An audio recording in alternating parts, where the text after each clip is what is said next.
وأشهد أن لا إله إلا الله وحده لا شريك له وأشهد أن محمدا عبده ورسوله أما بعد. Naam, taban tunaendelea na Bulughul Maram, na jana tuko katika babul udhu. Tulisimamia katika hadithi ambayo ilikuwa inaelezea habari ya kuanza kama alivyoanza Allah subhanahu wa ta'ala, ibda'u bima bada Allah bihi, akhrajahu an-Nasa'i hakadha bilafdhi al-amri wa huwa inda Muslim bilafdhi al-khabar. Naam, leo tunaondokea hadithi hapo mbele, wa anhu bimaana, ukisikia wa anhu ni huyu rawi wa hadithi ya mwanzo. Hadithi ya mwanzo ambayo tulisoma jana wa an Jabir. Kwa hiyo wa anhu bimaana adh-dhamir yaudu ila Jabir. Naam, wa anhu ay kutoka kwa Jabir radhiallahu anhu qala, nasema kana alikuwa an-nabii sallallahu alayhi wasallam idha tawadda, alipokuwa akitawadha na akichukua udhu, adara al-ma'a ala mirfaqaihi, akhrajahu ad-Darqutni bi isnadin dha'if. Alikuwa idha tawadda adara al-ma', neno adara la kusudiwa kwamba alikuwa ni jara, akipitisha maji, na alikuwa kupitisha kwa maana na kueneza. Adara al-ma', alikuwa akipitisha maji na kueneza maji, ala mirfaqaihi, mpaka katika kiwiko chake, kwa maana sehemu ya mkono huu, sehemu hii inaitwa mirfaq. Idha adara al-ma', alikuwa anapopitisha maji, alikuwa anapotawa idha tawadda, anapotawadha, adara al-ma', akipitisha maji na kueneza, ala, kwa maana mpaka katika sehemu ya mirfaqa, sehemu hii ya kiwiko.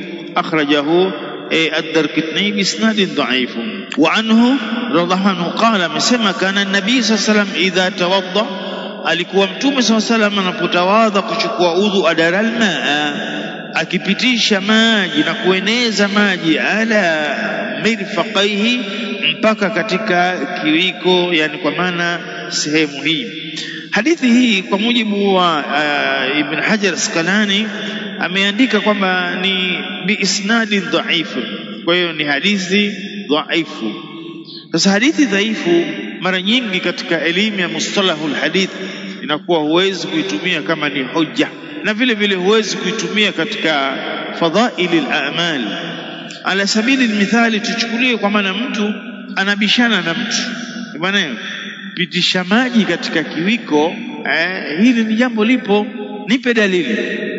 Na hadithi ya Jabir kwamba Mtume sallallahu alayhi wasallam kana idha tawadda adara al-ma'a ala, basi pale pale mjadala umeisha, kisa hadithi hii dhaifu. Kwa hiyo hadithi dhaifu hutumii kama ni hoja katika munakasha, na vile vile inakuwa huwezi kuitumia katika masala kama hayo. Kwa hiyo hii ni hadithi ambayo ni dhaifu, ingawaje kama alivyoandika Ibn Uthaymeen maana yake ni sahihi, kwa sababu kuna riwaya nyingine katika sahihi Muslim ya Abi Huraira inasema kwamba annahu, hakika yeye Mtume sallallahu alayhi wasallam tawadda fa ghasala dhira'aihi, alichukua udhu bwana Mtume na akaosha nini, dhiraa zake, hatta ashra'a fil adad, mpaka akafika katika sehemu inaitwa al-adad. Al-adad ni kuanzia hapa mpaka hapa, hii inaitwa al-adad.